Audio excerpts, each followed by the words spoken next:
Simba Sports Club wapata pigo kubwa, refa wa dabi huyu hapa. Utabiri mkubwa watokea. Bodi ya ligi kuu Tanzania bara TPLB imetangaza rasmi kuwa mwamuzi Ahmed Alajiga atakuwa msimamizi mkuu wa mchezo wa dabi ya Kariakoo kati ya Yanga Sports Club na Simba Sports Club March 2025. Mchezo huu utakuwa ni sehemu ya mzunguko wa pili wa ligi kuu ya NBC Premier League na utachezwa kwenye dimba la Benjamin Mkapa jijini Dar es Salaam.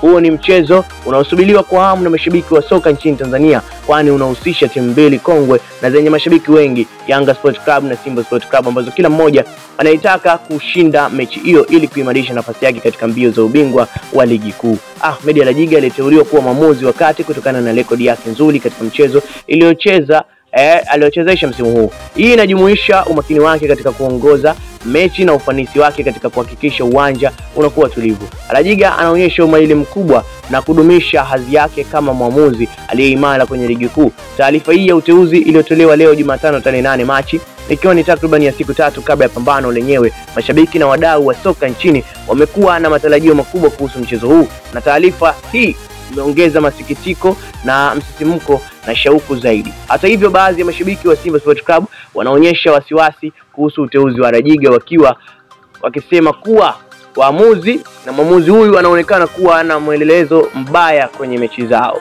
na mwelekeo mzuri kwa Yanga kutokana na rekodi ya matokeo katika michezo iliyochezeshwa na Ahmed Alajiga hivi karibuni. Kwa mfano, katika mechi 4 za dabi za Kariakoo ambazo Alajiga amechezesha, Yanga wamefanikiwa kushinda michezo 3 huku Simba akishinda mchezo mmoja pekee. Rekodi hii imeongeza hisia miongoni mwa baadhi ya mashabiki wa Simba Sports Club kuwa huenda mwamuzi huyu ana mtindo wa kuwatia ufanisi Yanga Sports Club, jambo ambalo limeleta utata katika mitandao ya kijamii na mijadala miongoni mwa mashabiki pande zote mbili. Kwa upande mwingine, Alajiga pia alichezesha mchezo mwingine wa dabi kati ya Simba Sports Club na Azam FC, ambao mchezo huo ulimalizika kwa sare ya 2-2. Huu ni mfano mwingine wa jinsi Alajiga alivyokuwa na ushawishi katika mechi za timu kubwa, na mashabiki wanadai imani kuwa wataweza kuhimili pressure ya mchezo huu mkubwa wa Kariakoo. Hata hivyo, ni muhimu kwa mashabiki wa Simba kuachana na mitazamo ya kijadi kuhusu mwamuzi huyu na badala yake waelekeze nguvu zao katika maandalizi ya timu yao. Wanahitaji kuzingatia umuhimu wa kufanya kazi zaidi uwanjani kwa kuhakikisha unakuwa na maandalizi bora ili kupata matokeo mazuri bila kujali nani atachezesha mechi hiyo. Katika mazingira ya kisiasa ya soka, ni muhimu kuwa timu na mashabiki kuelewa kuwa matokeo ya mchezo hayategemei tu na uwezo wa maamuzi, bali pia ni maandalizi ya timu na ubora wa wachezaji. Simba Sports Club kama timu kubwa inapaswa kuzingatia kuwa mchezo huu ni fursa muhimu ya kuonyesha ubora wao na kujenga historia nzuri, hasa kwa kuwa wanacheza dhidi ya wapinzani wao wa jadi. Ni vyema kuachana na malalamiko kuhusu mwamuzi na badala yake kuzingatia mikakati ya uchezaji ili kuweza kuonyesha uwezo wao wa kushindana na kutegemea mambo mengi yatokee mazuri na sio kumtegemea mwamuzi ndio aamue mechi, au sio?